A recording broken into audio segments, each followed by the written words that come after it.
FBI Director Kash Patel responding to a viral video that has raised even more concerns about Minnesota's massive fraud scandal. The video showing misspelled signs, locked doors, empty classrooms even at a Minneapolis daycare center. Now, the state allegedly has also given the center millions in funding. Connor Hansen live in New York City with the latest on that for us. Hey, Connor.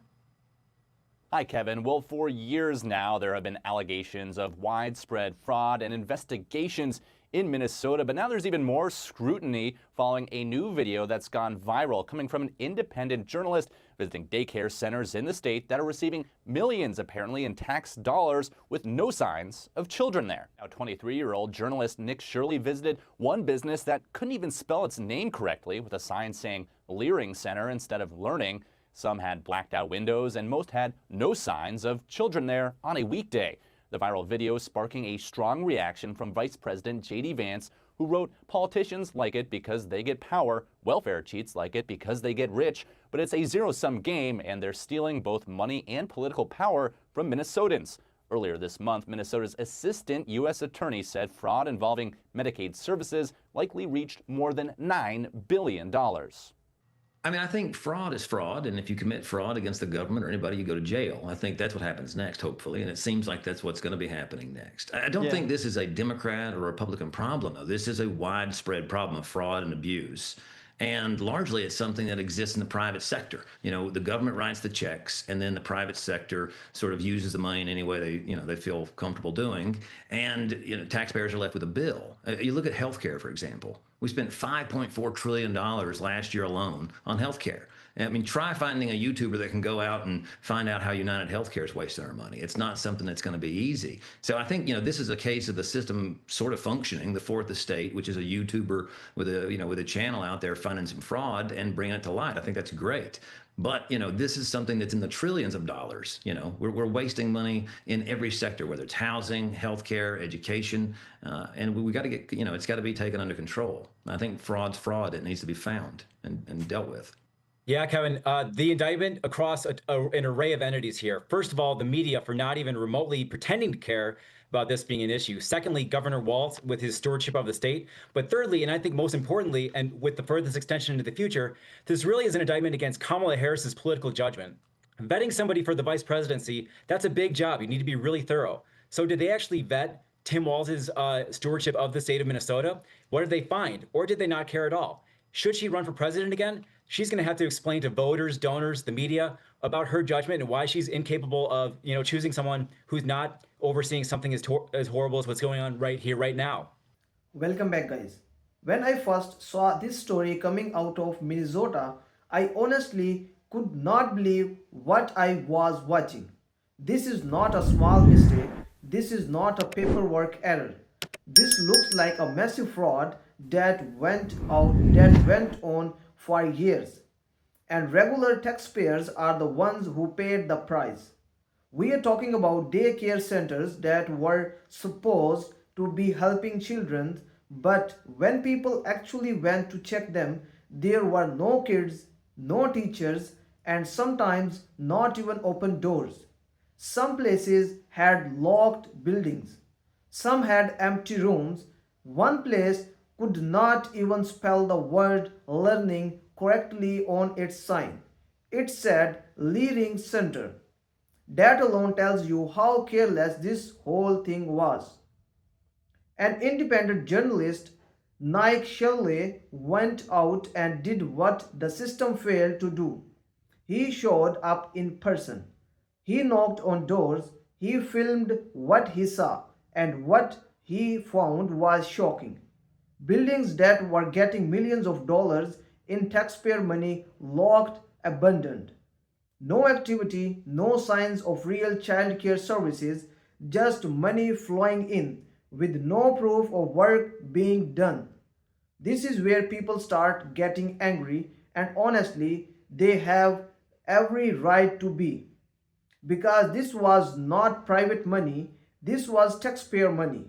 This was money meant for children, families, and communities. Instead, it looks like it went into the pockets of people who knew exactly how to game the system. What makes this even worse is the scale of it. According to Minnesota's assistant U.S. attorney, fraud related to Medicaid services alone may have gone over $9 billion. Let that number sink in. Not millions, billions. That is life changing money. That is money that could have fixed schools, improved healthcare, lowered taxes, or helped struggling families. The FBI director even said this might only be the tip of the iceberg. That means what we know right now could be just a small piece of a much bigger problem. And that should scare everyone. And that should scare everyone, no matter what political side they are on. Now, instead of clear answers, what do we see? Political blame. Governor Tim Wells says Republicans are not interested in solving the issue. Republicans say Democrats were in charge and failed to control it. Meanwhile, regular people are standing there asking one simple question: how did this happen, and how and who is going to jail? JD Vance made a point that hit hard. He said politicians gain power while welfare cheats get rich, and the people who actually pay taxes lose. That feels like a zero sum game, and sadly, taxpayers keep losing. When systems are weak, dishonest, people rush in fast. What is important here is that this is not about hating welfare programs.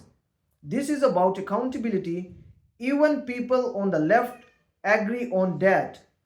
Corby and Trent, who worked with AOC and Barron Sanders, said fraud is fraud. It does not matter who does it. If someone steals taxpayer money, they should go to jail, period. He also made another powerful point. This daycare fraud is just one example of a much bigger problem.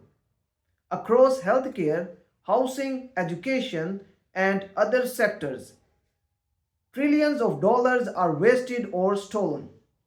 And when that happens, taxpayers are always left with the bill. Think about that. You work hard, you pay taxes, you follow the rules, and then you find out that billions are disappearing because no one bothered to check if a daycare even had children inside it.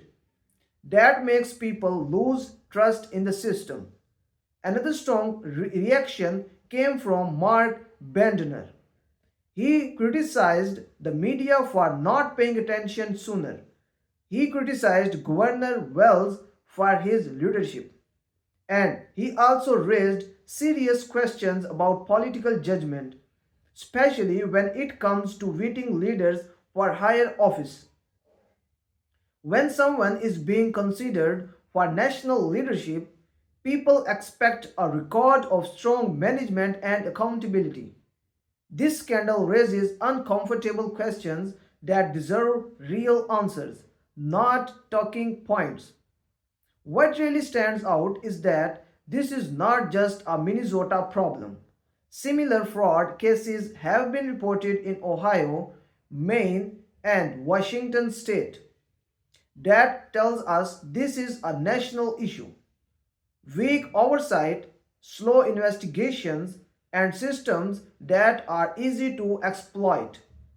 And here is the part that frustrates people the most.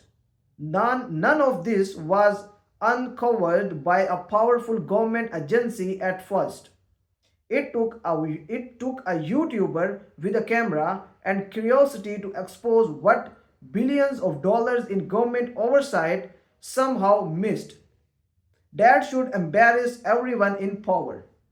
People are not asking for miracles, they are asking for basic responsibility.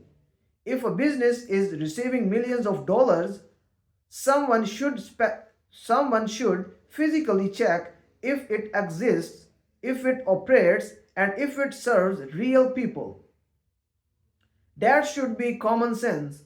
The panelists all agreed on one thing, and this is important: someone needs to be arrested, someone needs to be prosecuted, not just fired, not just blamed, real consequences. Because if nobody is punished, this will happen again. When people see fraud go unpunished, it sends a dangerous message. It tells others that cheating the system is worth the risk. And that is how trust completely collapses. This is not about left versus right. This is about right versus wrong. Stealing billions from taxpayers is wrong. Letting it happen is wrong. Ignoring it is wrong. Americans deserve better than this. They deserve leaders who protect public money, not excuses after it is gone. They deserve systems that catch fraud early, not after billions disappears. At the end of the day, this outrage is growing because people feel betrayed. They feel ignored and they are tired of seeing the same story repeat itself. Thanks for watching my video. Don't forget to like the video and subscribe to the channel for more important stories. And I will see you in the next video.